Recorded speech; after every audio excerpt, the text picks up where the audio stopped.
Hey guys, it's Retro here, off character, just to do my review of Jumanji, which you can find on Netflix. I'll get on to that when I do the review.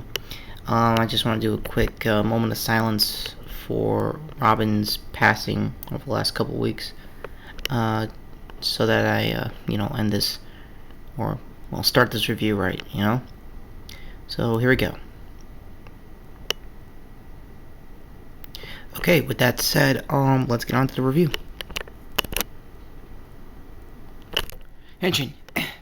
Hey guys, what's up? It's me, Nerfan16, Retro Kid, back here from the moment of silence, doing my now out of my system because apparently no one has, other than YouTube reviewers, haven't done this review of Jumanji, the 1995 movie based on. Hang on a sec. A children's short story by Chris Alice Fan. Totally forgot your name. And I wrote down script for this, so let me get you the cover real quick. As you can see, the monkeys are kind of like what you see in the movie. The short story is a little more condensed, more like the kids don't really get sucked into the game. Stuff comes out of it, and they keep playing it, and out goes the ending. It's basically a basic children's book from '81, and the movie loosely bases mostly the animals and stuff, so that's pretty cool. So, what do I think about the movie after all these years? Well, surprisingly, the CG effects hold up very well, and transform. Okay, what the hell are you doing here? I happen to be a fan of your work. Hey, Doc, are you possessed again? Yes, he is. I am Norataki. You bastard. Okay, look, I came here as a warning. You mess with Decade without my permission, or what? I kick your ass? Fair enough. See you soon. Any plots coming out of nowhere. So yeah, one last cool thing about this movie, is that even though it has basic Jurassic Park knockoff CG animatronics for the lion, and I think like Gator too, is that somehow, like Jurassic Park, they still hold up to this day. I mean, it's about to hit 20 years in, I think, 2015, and it still looks really good. The Stampede scene is basically where you really test, like, that's why when I was rewatching it a couple of times, I was testing like what's lagging, what isn't, what's getting rendered correctly, incorrectly, things like that. And it was rendering on par, to be honest with you. But enough about that. What about the story? The story is about Williams' character Alan getting sucked into the game since '69, comes back 26 years later to find the kids, then newcomer Kristen Dunst, and from what I'm told, a renowned voice actor Bradley Pierce, pretty much finishing the game he couldn't do 26 years back with the help of Bonnie Hunt. Now, I barely remember Hunt as an actress. I definitely remember her as a comedian and as a talk show host, thanks to my parents who normally watches that kind of stuff. And there's some other people along the way, like, crap, I just had it. There were other characters that, they'd go with the traditional, like, 90s bells and whistles jokes, but for some reason, it feels a little downplayed. Like, it was really wanted to stick to PG rating. So, what do I think overall about the movie?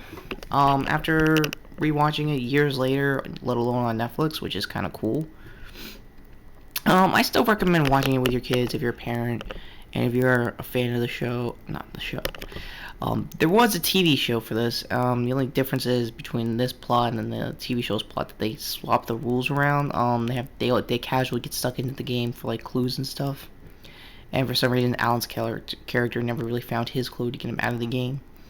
So yeah, and if you ever wanted to hunt down for the cartoon, I assume they're on.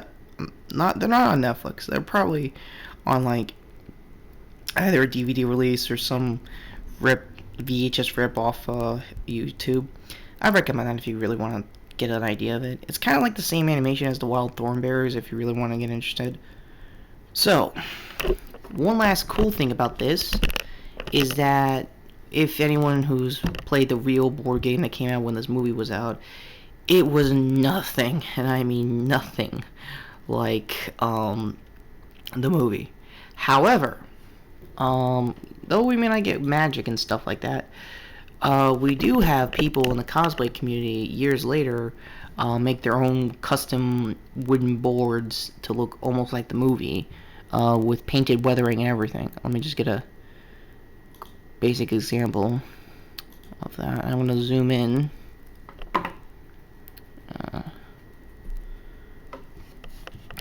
So yeah, as you may notice, this particular cosplay one does have pretty much everything together, at least the basic board wise. Doesn't really show the cover, but it looks really good. The rules are a little upside down, probably meant for whoever's on one end of the table. So yeah, that was my review of Jumanji, and to the family of Robin Williams, I am truly apologize for your loss, and he was a great actor, a great comedian, definitely amazing stand-up. I actually watched one of his interviews for this particular movie, and he just ripped it. It was apparently a Vegas week for the talk show, and he just had fun with it.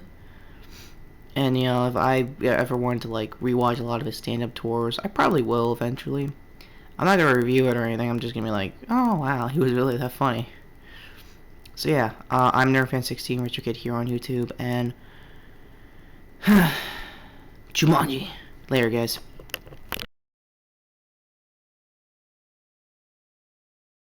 Not so fast. Ugh, come on, man. Dude, that's stupid. No, it is not. I want you, for your next video, to do any and all Nerf news relating to leaks and updates for future blasters. That's what I would normally do if you didn't capture me. Oh, good. So, I am Noritaki yet again, and rest in peace. All. Okay, that is stupid. Rider kick! For reals, later, and one last moment of silence for Robin. Okay, later.